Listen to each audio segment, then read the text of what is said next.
बिस्मिल्लाहिर्रहमानिर्रहीम। इस वीडियो में हम एडिटिव साइफ़र के बारे में पढ़ेंगे। एग्जाम्पल के साथ हम देखेंगे कि एडिटिव साइफ़र में इंक्रिप्शन और डिक्रिप्शन किस तरह की जाती है और एडिटिव साइफ़र का क्रिप्ट एनालिसिस किस तरह किया जा सकता है। एडिटिव साइफ़र में प्लेन टेक्स्ट को इनक्रिप्ट करने के लिए प्लेन टेक्स्ट के हर करैक्टर में सीक्रेट की को ऐड किया जाता है, इसीलिए इसको एडिटिव साइफ़र कहते हैं। जबकि डिक्रिप्शन करने के लिए सेम सीक्रेट की को साइफ़र टेक्स्ट के हर करैक्टर से सब्ट्रैक्ट किया जाता है, क्योंकि इसके इंक्रिप्शन और डिक्रिप्शन एल्गोरिदम में मैथमेटिकल ऑपरेशन परफॉर्म किए जाते हैं, जैसे कि एडिशन और सब्ट्रैक्शन। इसलिए हर लेटर को हम एक इंटीजर वैल्यू असाइन करते हैं इन Z26 और सीक्रेट की भी एक इंटीजर वैल्यू ही होती है एडिटिव साइफ़र में इन Z26, जैसा कि इस टेबल में दिखाया गया है। ये प्लेन टेक्स्ट के लेटर्स हैं और ये साइफ़र टेक्स्ट के लेटर्स हैं। ये इनकी असाइंड वैल्यू है 0, 1, 2, 3 अप टू 25।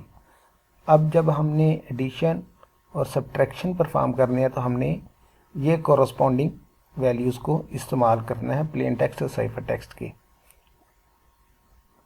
ये देखें, एडिटिव साइफ़र को ब्लॉक डायग्राम के ज़रिए एक्सप्लेन किया गया है। ये इसकी इंक्रिप्शन साइड है एडिटिव साइफ़र की और ये इसकी डिक्रिप्शन साइड है, डिक्रिप्शन एल्गोरिदम।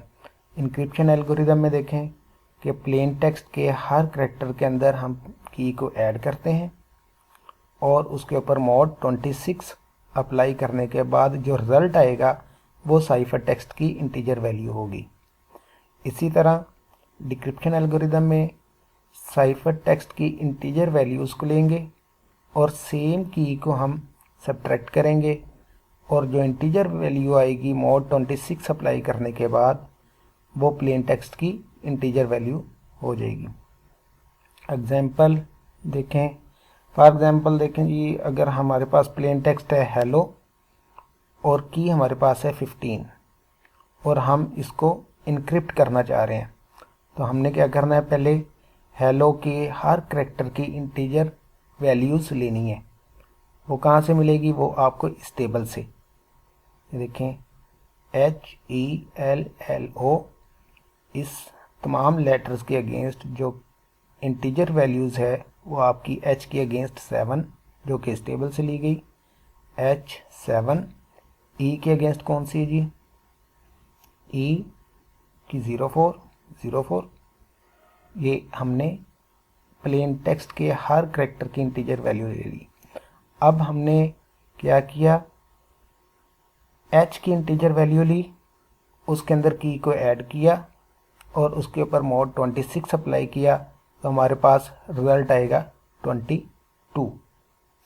अब 22 के अगेंस्ट हमारे पास साइफ़र टेक्स्ट का कौन सा करैक्टर आएगा, लेटर आएगा 22W। ये देखें जी, 22 के W आ गया। उसके बाद H को हमने इनक्रिप्ट कर लिया। अब E को करना है, E की वैल्यू क्या है 04 लिया, उसके अंदर की को ऐड किया, मोड 26 अप्लाई किया, तो हमारा रिज़ल्ट आ जाएगा 19 के अगेंस्ट साइफ़र टेक्स्ट का लेटर कौन सा आएगा वो हम इस टेबल से देखेंगे। 19 के अगेंस्ट T है तो ये T आ जाएगा। इसी तरह करैक्टर बाय करैक्टर हम इनक्रिप्शन करेंगे और हमारे पास जो साइफ़र टेक्स्ट निकलेगा इनक्रिप्शन करने के बाद वो होगा W, T, A और D।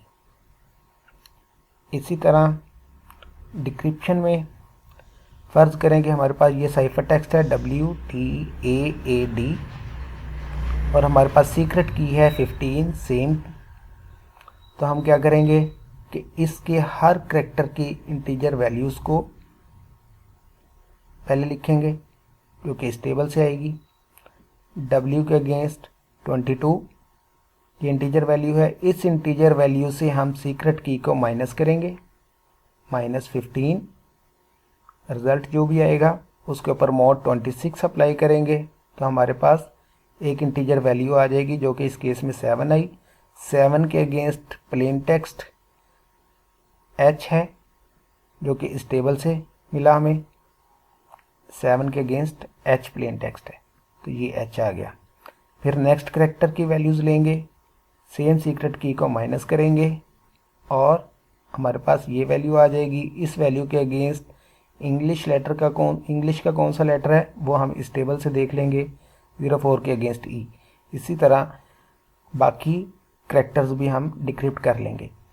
तो एंड पे हमारे पास इस साइफर टेक्स्ट के अगेंस्ट जो प्लेन टेक्स्ट निकला वो HELLO, हेलो यानी कि। तो इस तरह ये एडिटिव साइफर का डिक्रिप्शन एल्गोरिदम है।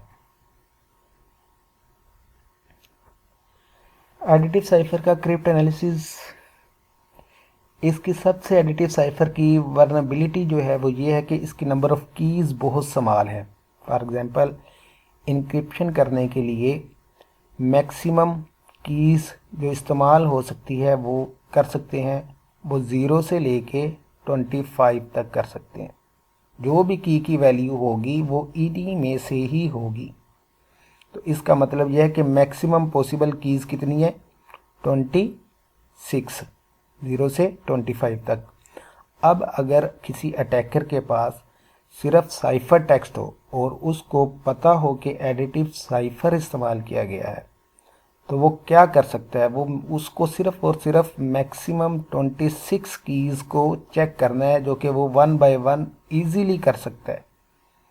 यानी कि पहले वो साइफर टेक्स्ट लेगा, उसकी कोरस्पॉन्डिंग इंटीजर वैल्यूज़ में से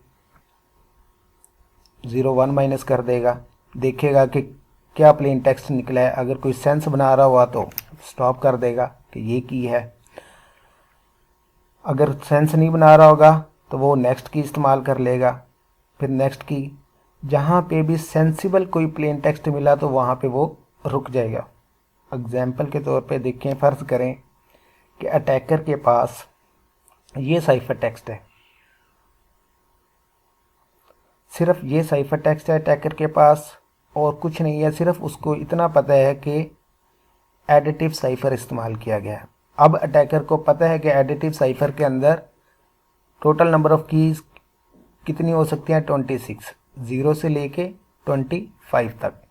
तो 0 को तो चेक करने की ज़रूरत नहीं क्योंकि वो सेम ही ये चीज़ें निकल आएगी, तो इसलिए 0 नहीं उसने चेक किया। अब वो पहली की से शुरू हो गया चेक करना कि इक्वल टू, पहले उसने 1 लिया, 1 लेके उसने डिक्रिप्शन का प्रोसेस किया जो कि पीछे एग्जांपल्स में हमने देखा है, उससे प्लेन टेक्स्ट ये निकल आया। अब इस प्लेन टेक्स्ट से कोई सेंस नहीं बन रही तो वो नेक्स्ट की को ट्राई करेगा कि इक्वल टू 2।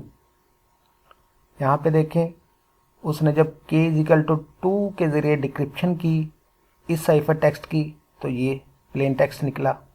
इस प्लेन टेक्स्ट की भी कोई समझ नहीं आ रही, कोई सेंस नहीं बन रही, तो इसलिए वो नेक्स्ट की को अब ट्राई करेगा।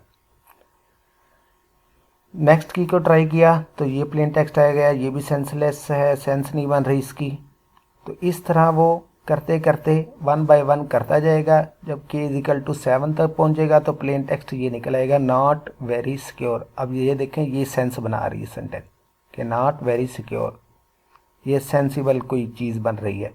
तो यहाँ पे वो आके रुक जाएगा और उसको पता चल जाएगा कि इस साइफर टेक्स्ट के अगेंस्ट ये प्लेन टेक्स्ट है और की जो है सेंडर और रिसीवर के दरमियान 7 इस्तेमाल की गई है। ये है basically cipher text only attack या ब्रूट फोर्स अटैक इसको भी कहते हैं, या एग्जॉस्टिव की सर्चेज। एग्जॉस्टिव की सर्चेज यानी कि तमाम कीज़ को वो 1 बाय 1 चेक कर लेगा। मैक्सिमम 26 कीज़ हैं तो इजीली वो ब्रेक कर लेगा इस साइफर टेक्स्ट को। आई होप कि आपको एडिटिव साइफर के बारे में समझ आ गया होगा। अगर फिर भी आपकी कोई क्यूरी है तो कमेंट में जाके अपना क्वेश्चन रेज़ करें, होपफुली मैं वहाँ पे आपको आंसर कर दूँगा। अल्लाह हाफिज़।